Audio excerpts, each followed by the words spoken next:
من الشيطان اللعين الرجيم بسم الله الرحمن الرحيم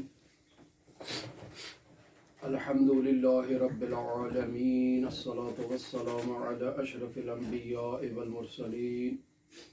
وعلى آله طيبين طاهرين المعصومين الذين أذهب الله عنهم الرجس وطهرهم تطهيرا أما بعد محمد وآل محمد وعجل فرجهم. قال الله الحكيم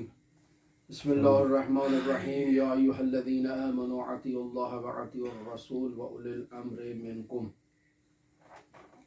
عزیزان محترم، ہماری آپ کے ساتھ گفتگو اسلامی حکومت میں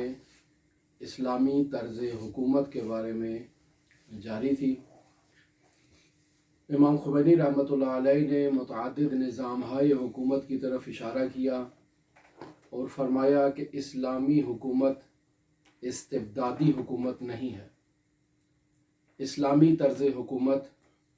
مطلقہ اور سلطنتی یا شہنشاہی طرز حکومت نہیں ہے۔ لہٰذا اسلامی طرز حکومت میں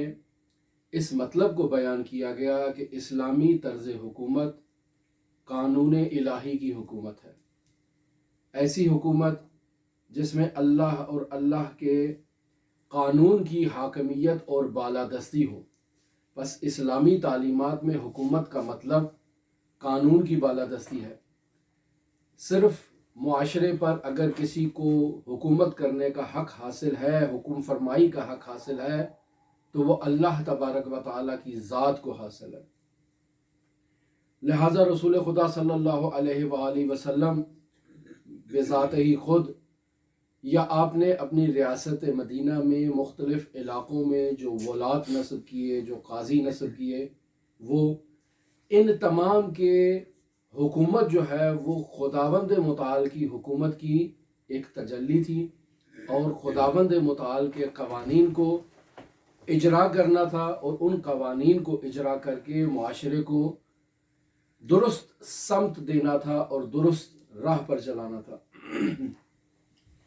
لہٰذا رسول خدا صلی اللہ علیہ وآلہ وسلم نے کوئی بھی ایسا مطلب بیان نہیں کیا، کوئی بھی ایسا حکم ابلاغ نہیں کیا جو اللہ تبارک و تعالیٰ کی تعلیمات پر اور اللہ تبارک و تعالیٰ کے احکامات پر اور اللہ تبارک و تعالیٰ کے قوانین پر مشتمل نہ ہو۔ لہٰذا رسول خدا صلی اللہ علیہ وآلہ وسلم بذات خود خداوند متعال کے مطیع محض تھے، اور خداوند متعال کے اس مطیع بندے کی اطاعت خود خداوند متعال نے اپنی بندوں پر، اپنی مخلوقات پر واجب قرار دی، اور رسول خدا صلی اللہ علیہ وآلہ وسلم کے بعد یہ اطاعت کا سلسلہ اولی الامر تک منتقل ہوا۔ لہٰذا ارشاد ہوتا ہے کہ یا ایھا الذین آمنوا، اے ایمان والو، اطیعوا اللہ، اللہ کی اطاعت کرو، یعنی قانون الہی کی پیروی کرو، واطیعوا الرسول، اور رسول کی پیروی کرو چونکہ وہ قانون الہی کو نافذ کرنے والا ہے، اور اولی الامر کی پیروی کرو چونکہ اولی الامر بھی رسول خدا صلی اللہ علیہ وآلہ وسلم کا جانشین ہے۔ رسول خدا صلی اللہ علیہ وآلہ وسلم کے بعد وہ معاشرے کے اندر اسی قانون الہی کو جاری کرنے والا اور اسی قانون الہی کو نافذ کرنے والا ہے۔ بس اسلامی تعلیمات میں حکومت نہ استبداد پر مشتمل ہے، نہ سلطنت پر مشتمل ہے، مشروط حکومت ہے، اور اس حکومت مشروطہ کا قانون یہ ہے کہ اس حکومت میں اللہ اور اللہ کے رسول کا بنایا ہوا نظام نافذ ہوگا، وہ قانون جاری ہوگا جسے اللہ تبارک و تعالیٰ کی ذات نے اپنے حبیب کے ذریعے سے ہم تک منتقل کیا ہے۔ بس اگر کوئی حکومت آ جائے کہ جو حکومت اپنے نظام حکومت میں اللہ کے قانون کو جاری نہ کرے، تو ایسی حکومت لوگوں کے جان پر، لوگوں کے مال پر، نفوس پر قابض ہو جائے گی۔ ایسی حکومت جو قانون الہی جاری نہیں کرے گی، یہ حکومت سرکش ہوگی، اپنی حکومت کی بقا کے لیے قتل و غارت کرے گی، فساد کرے گی، بس خداوند متعال ایسے طرز حکومت سے منزہ ہے، پاک ہے۔ خداوند متعال نے جو اسلامی طرز حکومت دیا ہے، اس اسلامی طرز حکومت میں شہنشاہیت نہیں پائی جاتی ہے۔ اگر شہنشاہیت ہوتی تو آپ نے تاریخ میں شہنشاہیت کے قصے سنے ہوں گے کہ شہنشاہوں کی کیسی شاہانہ سواریاں ہوا کرتی تھی، شاہانہ محل بنایا کرتے تھے، شاہانہ تاج و تخت ہوا کرتے تھے، خدم و حشم ہوا کرتے تھے، باقاعدہ ان کے دیوان، دفاتر، ولی عہد، ملکائیں اور اس قسم کی چیزیں ان کے پاس ہوا کرتی تھی۔ لیکن آپ ریاست مدینہ میں دیکھیں، نہ آپ کو وہاں شہنشاہی سواری ملے گی،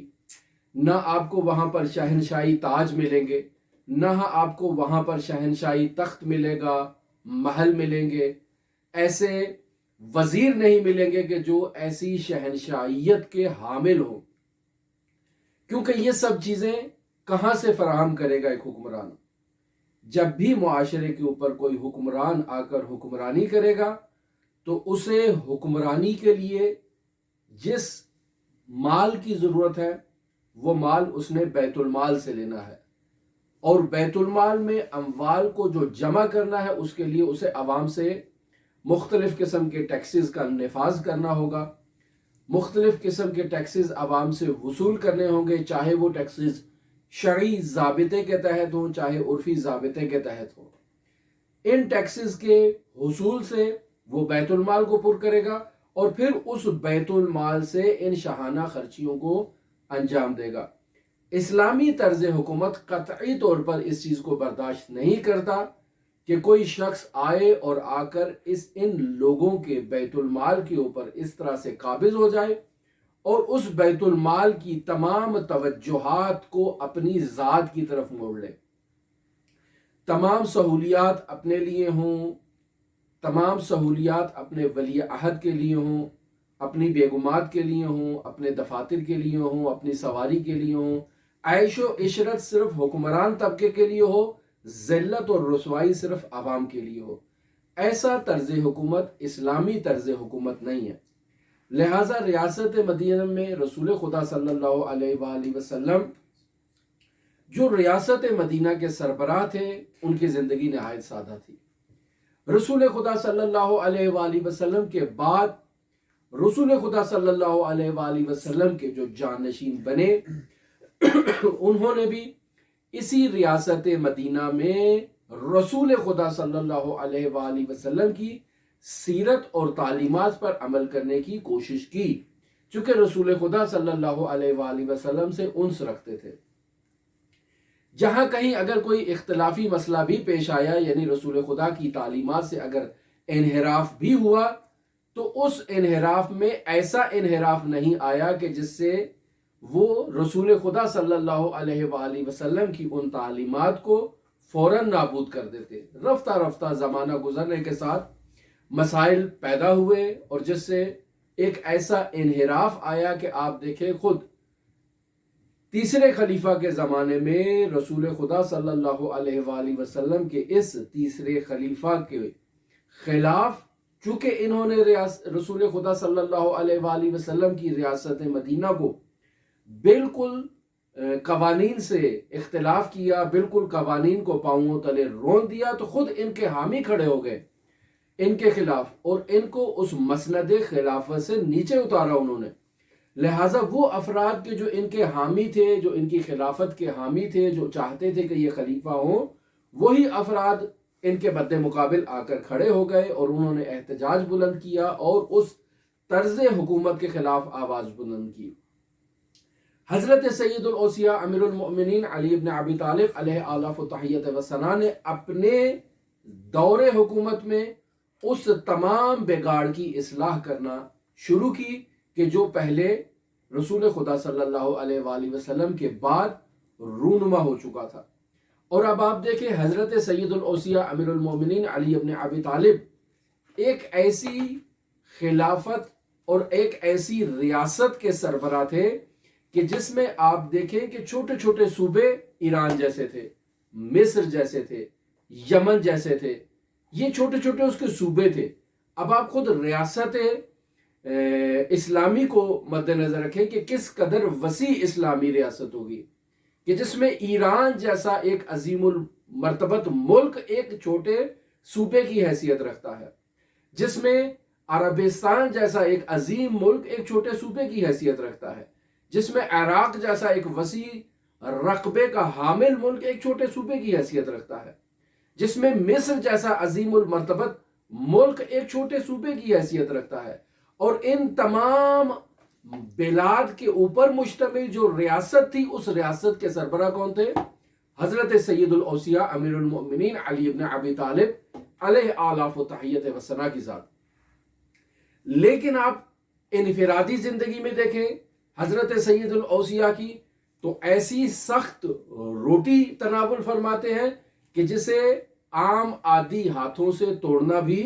دشوار ہے، گھٹنوں پہ رکھ کے اسے توڑا جائے۔ اور جب کوئی پوچھتا ہے کہ آپ اتنی سخت روٹی کہ جسے گھٹنوں پر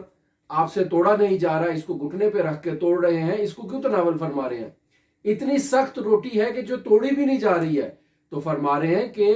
یہ روٹی قوت انسانی کے ذریعے سے توڑی جا رہی ہے، جبکہ خیبر کا قلعہ قوت ربانی کے ذریعے سے توڑا گیا۔ تو حضرت سید الاوصیاء کی حیات طیبہ میں اس سیاسی زندگی میں بھی اگر ملاحظہ فرمائیں تو حضرت کی زندگی نہایت سادہ زندگی تھی۔ حضرت خود اپنے جوتوں کی مرمت کر رہے ہیں، افراد آتے ہیں اور دیکھتے ہیں کہ ایک ایسا جوتا ہے کہ جس پہ مزید کہیں گرہ لگانے کی، مزید کہیں اس کو جوڑنے کی گنجائش باقی نہیں ہے، پھر بھی حضرت اس کو کسی طرح سے مرمت کر رہے ہیں تاکہ اس کو پہنے۔ تو جب سائل کے تعجب کو ملاحظہ کیا تو پوچھا کہ اس کی کیا قیمت اور کیا ارزش ہوگی؟ کہا اس جوتے کی مارکیٹ میں کوئی ویلیو نہیں ہے، کوئی ارزش نہیں ہے۔ کہا یہی جوتا تمہارے اوپر حکومت کرنے سے زیادہ با ارزش اور با قیمتی ہے، ایسی حکومت کرنے سے جس حکومت میں الہی قوانین جاری نہ ہو۔ پس ریاست مدینہ میں اگر الہی قوانین جاری نہیں ہوتے اور الہی قوانین کا نفاذ نہیں ہوتا تو وہ حضرت سید الاوصیاء امیر المؤمنین علی ابن ابی طالب کے اس پھٹے پرانے قدیمی ترین جوتے سے بھی با ارزش نہیں ہے، اس کی کوئی ویلیو نہیں ہے۔ پھر حضرت سید الاوصیاء کی سیرت طیبہ کا ملاحظہ کریں تو دیکھیں کہ دن کو روزہ رکھتے ہیں اور پھر افطار کے وقت اجازت نہیں دیتے کہ آپ کے دسترخوان پر 2 قسم کے طعام رکھے جائیں۔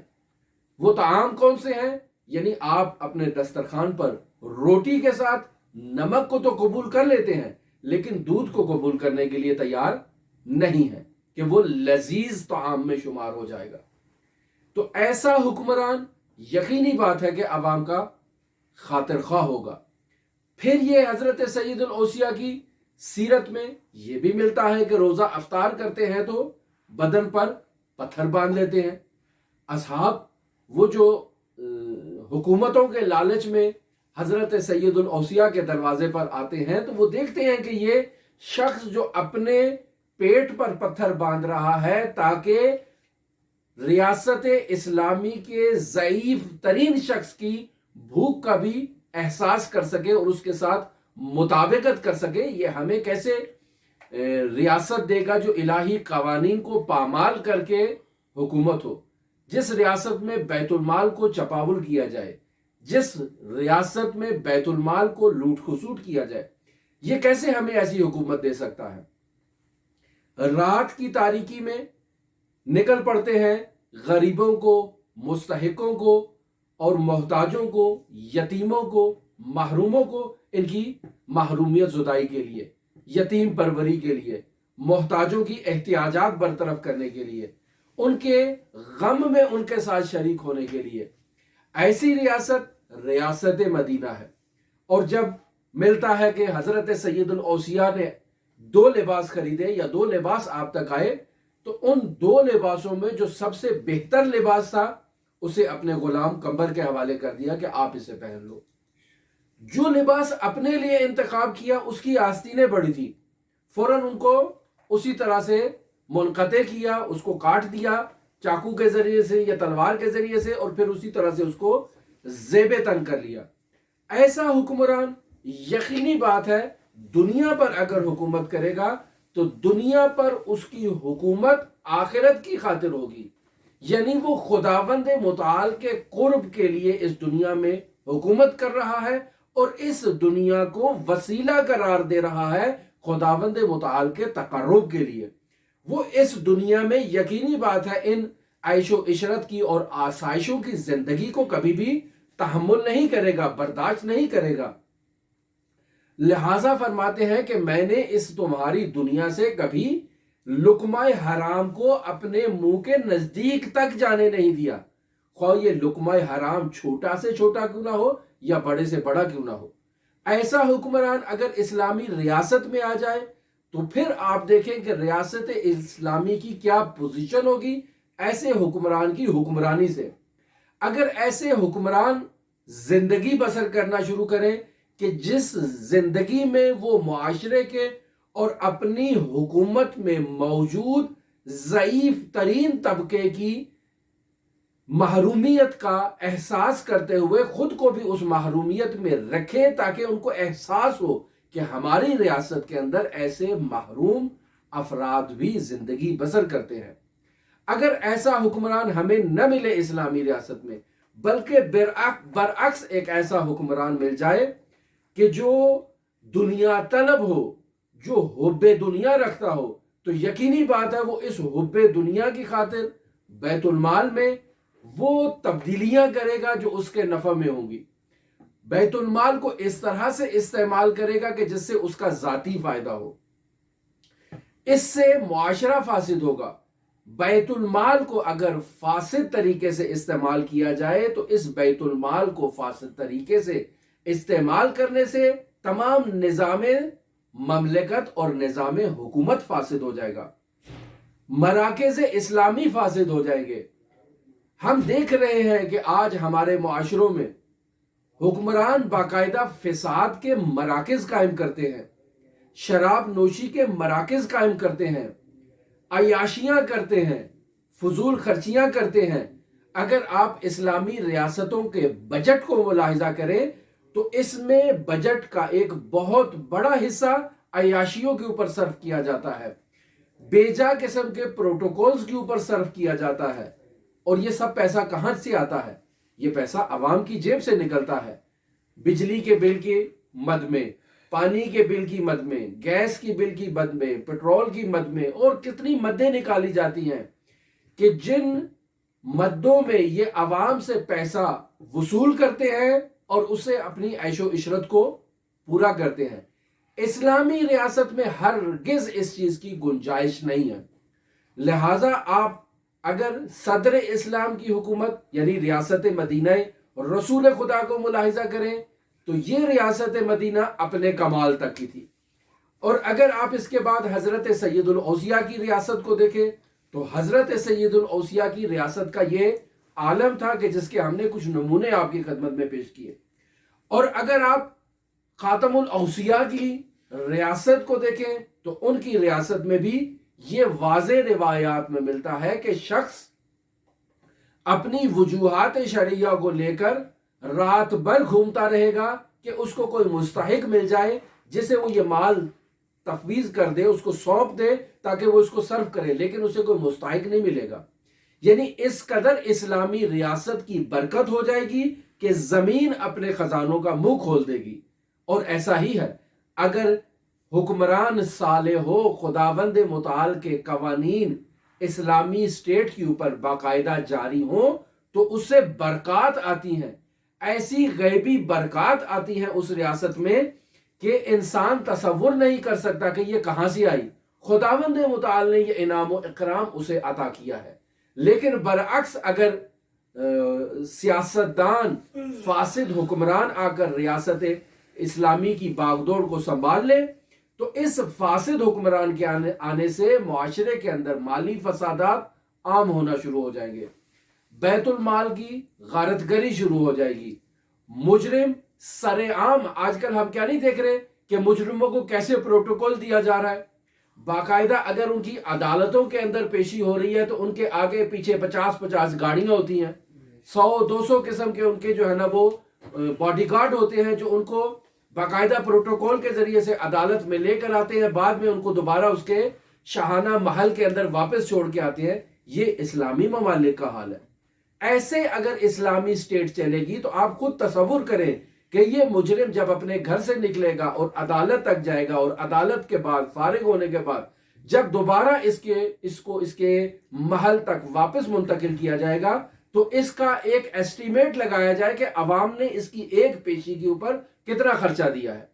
کہ ایک مجرم اپنے گھر سے اٹھ کے آئے اور آ کر عدالت میں اپنی پیشی کو بھگتے اور واپس اپنے گھر چلا جائے، کتنا خرچ عوام نے اس کے اوپر دیا ہے. تو یقینی بات ہے ارقام جو ہے اس میں کئی صفروں کا اضافہ کرنا پڑے گا.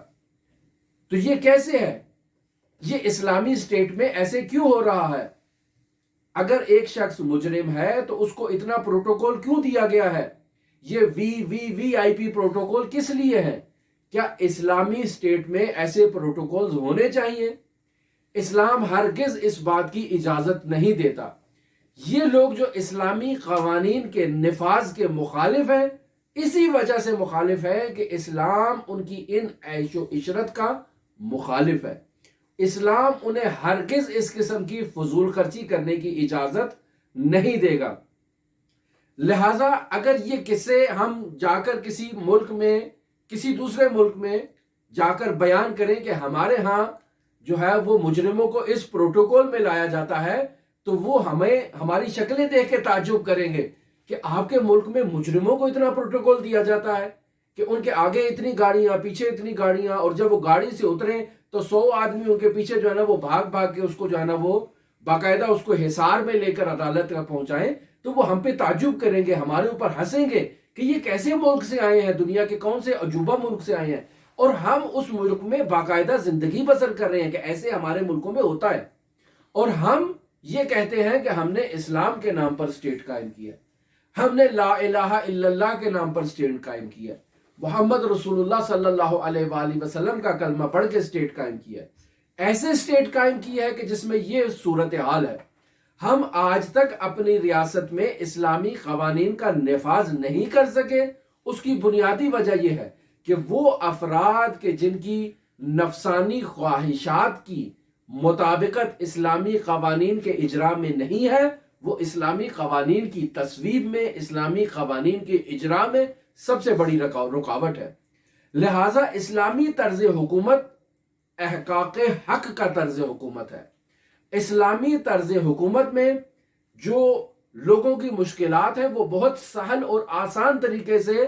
حل و فصل ہوتی ہیں. اجرائے حدود کے مسائل بہت آسان ہیں. لہٰذا آپ اگر ریاست مدینہ کو دیکھیں تو ریاست مدینہ میں شہر کے اندر ایک قاضی ہے،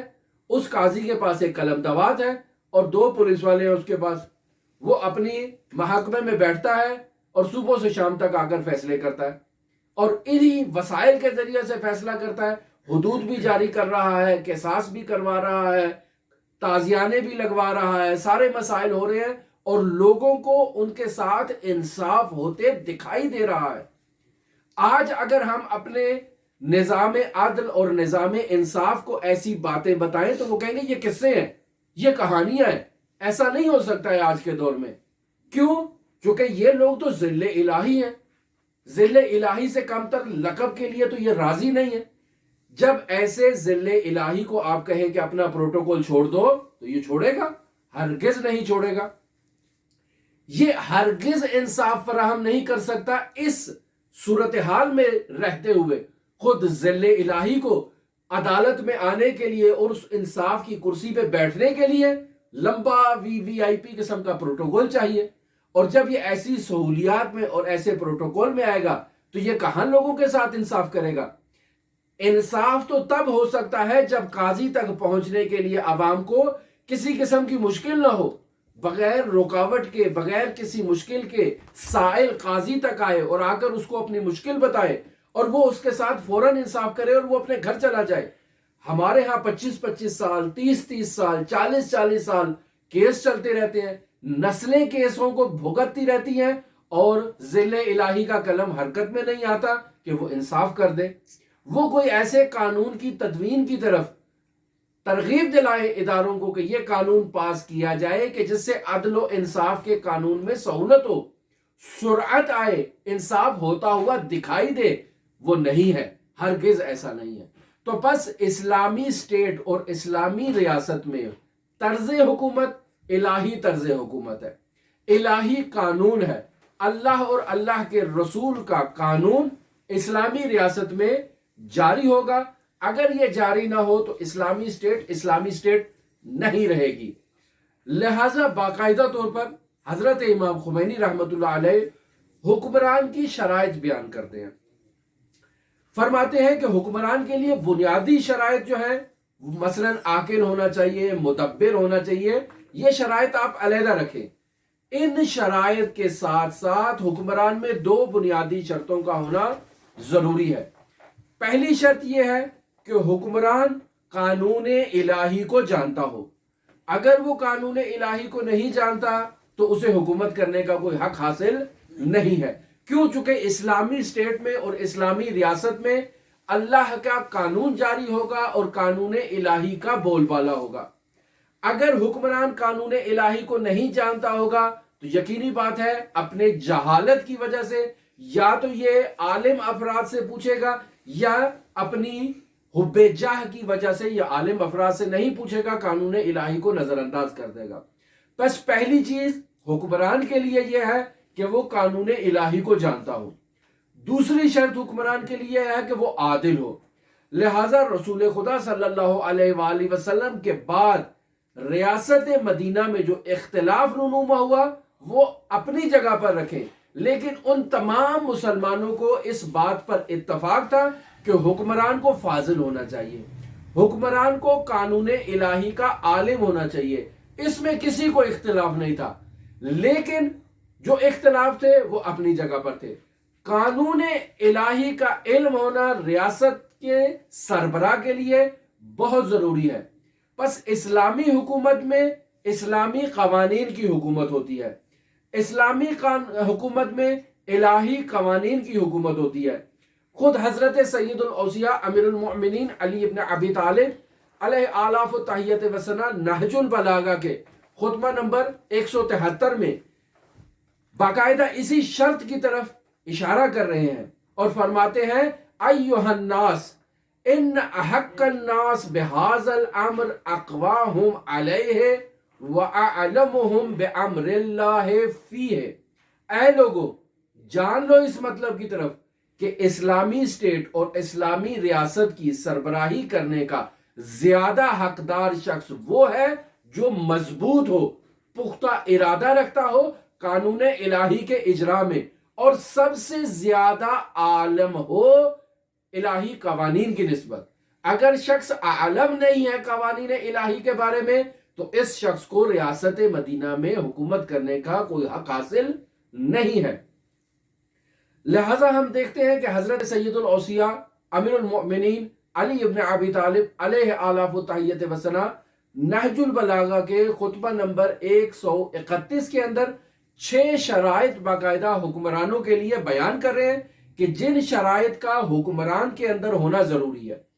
پہلی شرط جس چیز کی طرف اشارہ کر رہے ہیں وہ یہ ہے کہ حکمران کو بخیل نہیں ہونا چاہیے۔ ارشاد فرما رہے ہیں وَقَدْ عَلِمْتُمْ أَنَّهُ لَا يَنْبَغِي أَنْ يَكُونَ الْوَالِي عَلَى الْفُرُوجِ وَالدِّمَاءِ وَلَا الْمَغَانِمِ وَالْأَحْكَامِ وَعَمَامَةِ الْمُسْلِمِينَ الْبَخِيلُ، یعنی آپ کو یہ علم ہونا چاہیے کہ سزاوار نہیں ہے کہ مسلمانوں کی ناموس کے اوپر حکومت کرنے والا، مسلمانوں کے نفوس پر حکومت کرنے والا، مسلمانوں کے غنائم کے اوپر حکومت کرنے والا، مسلمانوں کے احکام کے اوپر حکومت کرنے والا اور ولایت کرنے والا، قیادت کرنے والا، سربراہی کرنے والا شخص حریص ہو اور بخیل ہو، ایسا نہیں ہونا چاہیے۔ فَتَكُونُ فِي أَمْوَالِهِمْ نَحْمَتُهُ، یعنی اگر یہ شخص اسلامی سٹیٹ پر آ کر بیٹھ جائے گا اور ذات میں بخیل ہوگا تو یہ لوگوں کے اموال کے اوپر حریص ہوگا، کوشش کرے گا زیادہ سے زیادہ ٹیکسز کا نفاذ کرے تاکہ لوگوں سے زیادہ مال اس کے پاس اکٹھا ہو اور اس اموال کو یہ اپنی عیاشی کے اندر مصرف کرے اور انہی پروٹوکولز کے اوپر اور انہی بل خرچیوں کے اوپر جو ہم دیکھ رہے ہیں کہ سربراہان مملکت خرچ کرتے ہیں۔ دوسری شرط جسے حضرت سید الاوصیاء بیان فرما رہے ہیں وہ یہ ہے کہ نادان شخص کو حق حاکمیت اسلامی ریاست میں حاصل نہیں ہے۔ وَلَلْ جَاهِلُ فَيُضِلَّهُمْ بِجَهْلِهِ، جاہل شخص کو حق حاصل نہیں ہے کہ وہ اسلامی ریاست میں مسلمانوں کے اوپر آ کر حکومت کرے۔ کیوں؟ چونکہ وہ اپنی نادانی کے باعث لوگوں کو جہالت کی طرف کھینچ کر لے جائے گا۔ تیسری شرط جسے حضرت سید الاوصیاء بیان فرما رہے ہیں کہ ظالم کو حکومت کرنے کا حق حاصل نہیں ہے۔ وَلَلْ جَافِي فَيَقْتَعْهُمْ بِجَفَائِهِ، یعنی ظالم اور جفاکار شخص کو بھی حق حاکمیت اور حق حکومت حاصل نہیں ہے، چونکہ اگر وہ حکومت کے منصب پر پہنچ جائے گا تو وہ ظلم و ستم کے باعث لوگوں سے ان کے حقوق قطع کر دے گا۔ لوگوں کو جو سہولیات میسر تھی وہ سہولیات ان سے واپس لے لے گا۔ چوتھی شرط جو حضرت سید الاوصیاء بیان فرما رہے ہیں وہ یہ ہے کہ کسی چور کو بیت المال کا نگہبان نہیں ہونا چاہیے، کسی چور کو اسلامی اسٹیٹ اور اسلامی ریاست میں حکمران بننے کا حق حاصل نہیں ہے۔ وَلَلْحَائِفُ لِلدُّوَلِ فَيَتَّخِذُ قَوْمًا دُونَ قَوْمٍ، یعنی بیت المال کی تقسیم کے اوپر جو آپ شخص حکمران بنا رہے ہیں اور یہ شخص حاکمیت رکھ رہا ہے بیت المال کے اوپر، تصرف کر رہا ہے بیت المال کے اوپر، اگر یہ شخص آ جائے گا ریاست کے اوپر اور بیت المال اس کے قبضے میں آ جائے گا تو یہ ان اموال کو اپنے نفع میں اپنی ذات کے اوپر مصرف کرے گا۔ بعض لوگوں کو جو اس کے اقربا ہیں، اس کے دوست ہیں، اس کے رشتہ دار ہیں، ان کو آگے لے آئے گا، جو مستحق ہیں، جو مظلوم ہیں، ان لوگوں کو پیچھے لے جائے گا اور انہیں ان کا حق عطا نہیں کرے گا۔ پھر حضرت سید الاوصیاء پانچویں شرط بیان کر رہے ہیں کہ رشوت خور شخص کو اسلامی اسٹیٹ کا سربراہ بننے کا حق حاصل نہیں ہے۔ وَلَلْمُرْتَشِي فِي الْحُكْمِ فَيَذْهَبَ بِالْحُقُوقِ وَيَقِفَ بِهَا دُونَ الْمَقَاطِعِ،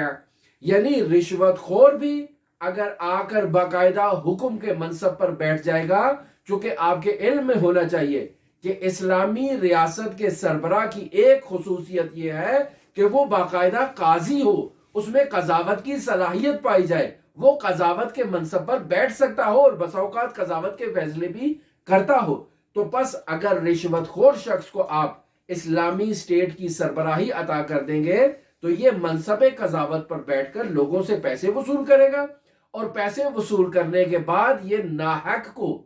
جو ہے وہ اس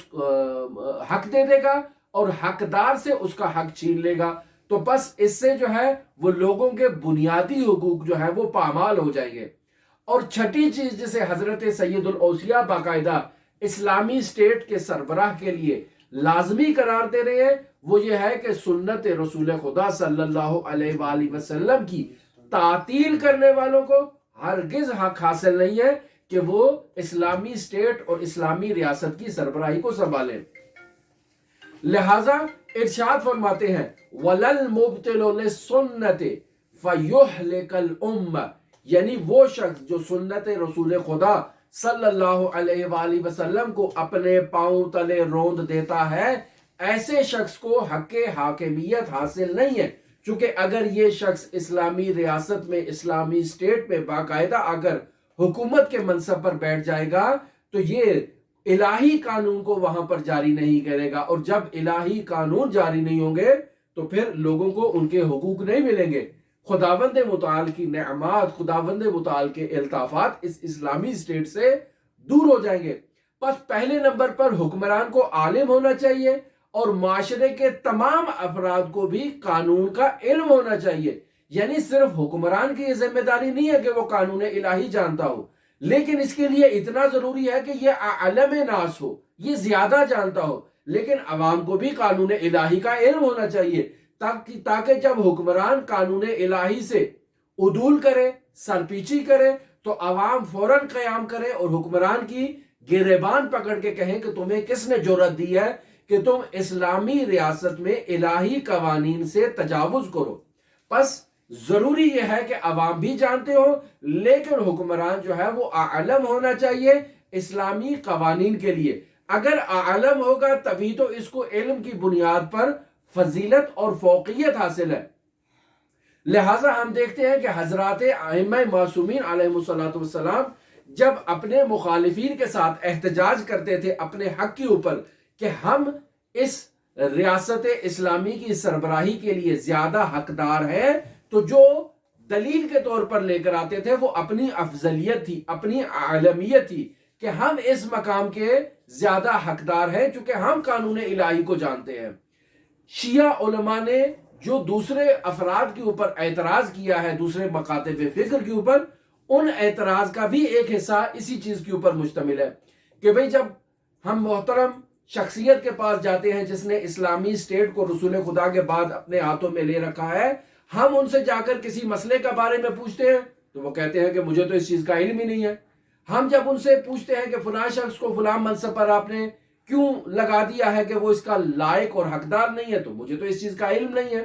یا فلاں اسلامی تعلیمات کے خلاف آپ نے عمل کیسے کیا، تو وہ کہتے ہیں کہ ہمیں تو اس چیز کا علم نہیں ہے۔ جب انہیں علم نہیں ہے تو وہ کیسے آ کر اسلامی اسٹیٹ کے اوپر اور اسلامی ریاست کے اوپر حکومت کر سکتے ہیں؟ تو وہ تاریخی جملے تو آپ نے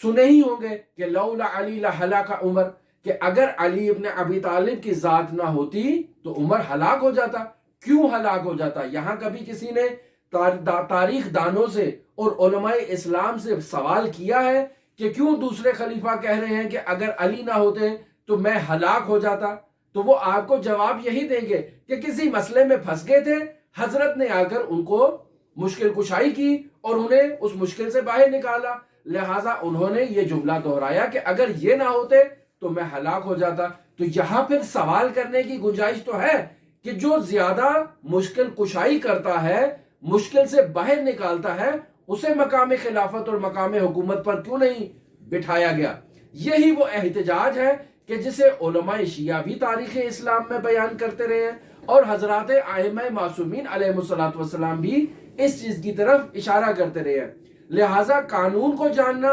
بہت ضروری ہے، عدالت کا ہونا بہت ضروری ہے۔ یہ دو بنیادی شرطیں ہیں کہ جسے اسلامی حکمران کے اندر باقاعدہ ہونی چاہیے۔ یعنی دوسری شرائط اپنی جگہ پر ہے لیکن یہ زیادہ اہمیت رکھتی ہیں۔ پس قانون الہی کا جاننا ضروری ہے۔ اگر باقی چیزوں کے بارے میں اسے علم نہیں ہے تو کوئی مسئلہ نہیں ہے۔ مثلا اگر آپ خلیفہ وقت سے آ کر پوچھیں کہ ملائکہ کو خداوند متعال نے کیسے خلق کیا، وہ کبھی مجھے نہیں معلوم کہ خدا نے ملائکہ کو کیسے خلق کیا، تو بات درست بھی ہے۔ ملائکہ کی خلقت کا حکومت سے کیا تعلق ہے؟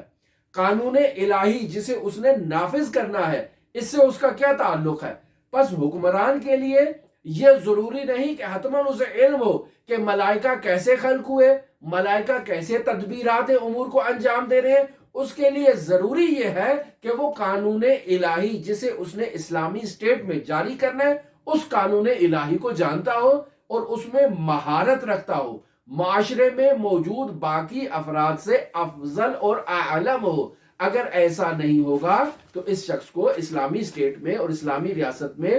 حکومت کرنے کا حق حاصل نہیں ہے۔ لہٰذا ہم یہ دیکھتے ہیں کہ رسول خدا صلی اللہ علیہ وآلہ وسلم یا حضرات ائمہ معصومین علیہ الصلوۃ والسلام کے زمانے میں بھی خلافت سے متعلق بحث و گفتگو ہوتی رہی، اور اس میں مسلمانوں میں ایک نقطہ جو تھا وہ یہ تھا کہ مسلمانوں میں یہ امر مسلم تھا کہ حاکم اور خلیفہ کو سب سے زیادہ اسلامی احکام اور اسلامی قوانین کا عالم ہونا چاہیے۔ یہ پہلی شرط تھی۔ دوسری شرط جو اس زمانے میں بھی لوگوں کے سامنے واضح تھی وہ یہ تھی کہ اس کو عادل ہونا چاہیے۔ تیسری شرط جو ان کی ذہنوں میں اس وقت تھی وہ یہ تھی کہ اعتقادی اور اخلاقی کمالات کا حامل بھی ہونا چاہیے۔ پس یہی عقل کا تقاضا بھی ہے کہ ہمارے معاشرے میں اسلامی حکومت کو نافذ کرنے والے شخص کو اسلامی قوانین کا علم ہونا چاہیے، عدالت برقرار کرنے والے کو عادل ہونا چاہیے، اعتقادات میں اس کا اعتقاد اللہ پر، توحید پر، نبوت پر محکم عقیدہ ہونا چاہیے، اور فضائل اخلاقی کا بھی اسے حامل ہونا چاہیے، اسے معلوم ہونا چاہیے کہ کیسے کس سے بات کرنی ہے، آداب گفتگو کیا ہیں، آداب معاشرت کیا ہیں، غربا کے حقوق کیا ہیں، ان کے باقاعدہ وہ حقوق ادا کرنے کی صلاحیت رکھتا ہو اور توان رکھتا ہو۔ پس اسلامی حکومت میں قانون کی حکومت ہوگی، اور وہ قانون کس کا ہوگا؟ اللہ کا قانون ہوگا۔ اسی اللہ کے قانون کو رسول خدا صلی اللہ علیہ وآلہ وسلم نے بھی اللہ کے حکم سے معاشرے کے اندر اجرا کیا، لہٰذا حکم ہوا کہ اطیعوا اللہ و اطیعوا الرسول و اولی الامر منکم، اے ایمان والو اللہ کے قانون کی اطاعت کرو۔ اللہ کی اطاعت یعنی اللہ کے قانون کی اطاعت ہے، اللہ کی اطاعت یعنی اللہ کے رسول کی اطاعت ہے، اللہ کی اطاعت یعنی اللہ کے اولی الامر کی اطاعت ہے کہ جو رسول خدا صلی اللہ علیہ وآلہ وسلم کا جانشین ہے۔ پس اگر حکمران کو قانون کا علم نہ ہو تو اسے اسلامی اسٹیٹ میں حکومت کرنے کا حق حاصل نہیں ہے، کیونکہ اگر وہ اسلامی اسٹیٹ پر آ کر بیٹھ جائے گا تو وہ دوسروں سے مسئلے پوچھے گا۔ جب دوسروں سے مسئلے پوچھے گا تو اس کے اندر خود حکومت کو پاور کے ساتھ حکومت کرنے کی توانائی ختم ہو جائے گی۔ بس اوقات اس کو لوگ درست مسئلے سے بھی آگاہ نہیں کریں گے، لہٰذا وہ شخص جس سے پوچھ رہا ہے وہ شخص اس سے زیادہ افضل ہے، زیادہ حق رکھتا ہے اسلامی اسٹیٹ کی سربراہی کے لیے۔ لہٰذا حضرت صادق آل محمد علیہ آلاف و تحیت و ثنا ارشاد فرما رہے ہیں کہ الملوک حکام علی الناس، کہ یہ جو بادشاہ لوگ ہیں نا یہ عوام کے اوپر حکمران ہیں، عوام کے اوپر حاکم ہیں، والعلماء حکام علی الملوک، لیکن اگر جو علماء طبقہ ہے یہ خود بادشاہوں کے اوپر جو ہے وہ حکمرانی رکھتا ہے۔ کیوں؟ چونکہ ان بادشاہوں کو اسلامی تعلیمات کا اور دینی تعلیمات کا علم نہیں ہے۔ یہ جب بھی اسلامی تعلیمات اور دینی تعلیمات کے بارے میں آگاہی حاصل کرنا چاہیں گے تو انہیں علماء کے دروازے پر آنا ہوگا، تو بس ان بادشاہوں سے زیادہ جاننے والے علماء ہیں، تو در واقع علماء کی حکومت ہے، چونکہ ان کو بادشاہوں کے اوپر بھی حکومت حاصل ہے۔ پس سلاطین اسلام کے تابع ہیں، لہٰذا ان سلاطین کو اسلام کی پیروی کرنے کے لیے فقہا کی اطاعت کرنا ہوگی، اور اسلامی قوانین اور جاننے کے لیے فقہا کے دروازے پر آنا ہوگا۔ پس حقیقی معنی میں جو حکومت ہوگی وہ فقہا کو حاصل ہوگی، وہی حکمرانوں کو اسلامی قوانین سے متعلق آگاہ کریں گے تاکہ یہ جا کر باقاعدہ اسلامی اسٹیٹ پر اسلامی قوانین کو جاری کرے۔ بس ہم نے آپ کی خدمت میں عرض کیا کہ حکمران کو اسلامی قوانین کا علم ہونا چاہیے، عوام کو بھی اسلامی قوانین کا علم ہونا چاہیے۔ حکمران کے ماتحت جو افراد سرکاری پوسٹوں پہ کام کر رہے ہیں انہیں بھی اسلامی قوانین کا عالم ہونا چاہیے، لیکن فرق یہ ہے کہ یہ اپنی فیلڈ سے متعلق اسلامی قوانین میں مہارت رکھتے ہوں۔ مثلا اگر کوئی بارڈر پہ جا کر خدمات انجام دے رہا ہے تو اس کو معلوم ہونا چاہیے کہ بارڈر ایریا پر سپاہی جو خدمات انجام دے رہا ہے اسلام میں اس کے کیا وظائف بیان کیے گئے ہیں، فقہی کیا احکام بیان کیے گئے ہیں، نماز پڑھنے کے اس کے متعلق کیسے مسائل ہیں، یہ سب چیزوں کا اسے علم ہونا چاہیے۔ اسی طرح وہ شخص جو بیت المال کو کنٹرول کر رہا ہے، خزانے کو کنٹرول کر رہا ہے، اسے خزانے سے متعلق اسلامی قوانین کا عالم ہونا چاہیے۔ وہ شخص جو تعلیم کے شعبے میں ہے اسے معلوم ہونا چاہیے کہ نوجوانوں کی اور بچوں کی تربیت اور تعلیم سے متعلق اسلام کی کیا تعلیمات ہے۔ پس اگر تمام قوانین کو نہیں جانتا تو لا عقل اپنے شعبے اور اپنی فیلڈ سے متعلق قوانین کو جانتا ہو۔ آخری مسئلہ جس کی طرف میں اشارہ کروں وہ ہے عدالت کا مسئلہ۔ حکمرانوں کو اعتقادی اعتبار سے، اخلاقی اعتبار سے مرتبہ کمال پر ہونا چاہیے، عادل ہونا چاہیے، گناہوں سے آلودہ نہیں ہونا چاہیے۔ پس اگر حکمران طبقہ معاشرے میں حدود الہی سے تجاوز کرے، یعنی باقاعدہ ظلم کرے اپنے نفس پر یا معاشرے کے اوپر ظلم کرے، تو ایسے حکمران کو، ایسے گنہگار شخص کو، ایسے ظالم شخص کو، ایسے فاسق شخص کو حکومت کرنے کا حق حاصل نہیں ہے۔ لہٰذا سورہ بقرہ کی آیت نمبر 124 کا سہارا لیتے ہوئے امام خمینی فرما رہے ہیں کہ اللہ تبارک و تعالیٰ نے ارشاد فرمایا وَإِذِ ابْتَلَىٰ إِبْرَاهِيمَ رَبُّهُ بِكَلِمَاتٍ فَأَتَمَّهُنَّ قَالَ إِنِّي جَاعِلُكَ لِلنَّاسِ إِمَامًا قال ومن ذریتی قال لا ینال عہد الظالمین، کہ اے ابراہیم یہ مقام امامت، یہ مقام حکومت، مقام ریاست کسی ظالم تک نہیں پہنچے گا، چاہے وہ ظالم اپنے نفس پر ظلم کرنے والا ہو، چاہے وہ ظالم معاشرے پر ظلم کرنے والا ہو۔ پس اگر حکمران عادل نہیں ہے تو وہ مسلمانوں کے حقوق کو پامال کرے گا، مسلمانوں کو ان کا حق نہیں دے گا، اسلامی قوانین کو اجرا نہیں کرے گا، وہ قوانین جو اس کے نقصان میں ہے، وہ قوانین جو اس کے خاندان کے نقصان میں ہے، جو اس کے اقربا کے نقصان میں ہے، اس کے دوستوں کے نقصان میں ہے، ایسے قوانین کو وہ نظر انداز کرے گا، اور پھر اسلامی ریاست کی اہم پوسٹوں پر وہ اپنے اقربا کو، اپنے دوستوں کو، اپنے عزیز و اقارب کو ان پوسٹوں پر بٹھا دے گا تاکہ وہ بیت المال لوٹنے میں اس کے ساتھ مدد کرے، تاکہ وہ اپنی نفسانی خواہشات کو بھی پورا کرے۔ پس نتیجہ گفتگو جو آج کی ہماری تمام گفتگو کا نتیجہ ہے، وہ نتیجہ کچھ اس طرح سے ہے کہ شیعہ تعلیمات میں، یعنی حضرات اہل بیت علیہ السلام سے شیعیان حیدر کرار نے جو تعلیمات اخذ کی ہیں، ان تعلیمات کا نچوڑ یہ ہے کہ اسلامی ریاست پر حکمرانی کا حق وہ شخص رکھتا ہے جو فاضل ترین ہو، جو احکام الہی اور قوانین الہی کو جاننے میں سب سے زیادہ فاضل ہو پہلے مرتبے پر، اور دوسرے مرتبے پر وہ عدالت کے بلند مرتبے پر فائز ہو، یعنی نہ تو اپنے نفس پر ظلم کرے اور نہ ہی وہ معاشرے کے طبقات پر ظلم کرنے والا ہو۔ اگر کسی شخص میں یہ دو خصوصیات پائی جاتی ہیں تو اسلامی تعلیمات کی روشنی میں، بالخصوص شیعہ تعلیمات کی روشنی میں، ایسے شخص کو حکومت کرنے کا حق حاصل ہے۔ یہ وہ شرائط ہیں جنہیں امام خمینی رحمۃ اللہ علیہ نے عمومی طور پر بیان کیا ہے۔ پھر عصر غیبت میں ایک حکمران کی کیا شرائط ہے، اس موضوع پر ہماری آپ کے ساتھ آئندہ گفتگو آئندہ جلسے میں ہوگی۔ ہماری دعا ہے کہ خداوند متعال ہمیں صالح، نیک، پاکیزہ اور اچھے حکمران عطا فرمائیں کہ جو معاشرے میں اسلامی قوانین کو نافذ کریں اور ظلم اور بربریت کا خاتمہ کریں۔ اللہم صلی علی محمد و آل محمد وعجل فرج قائم آل محمد۔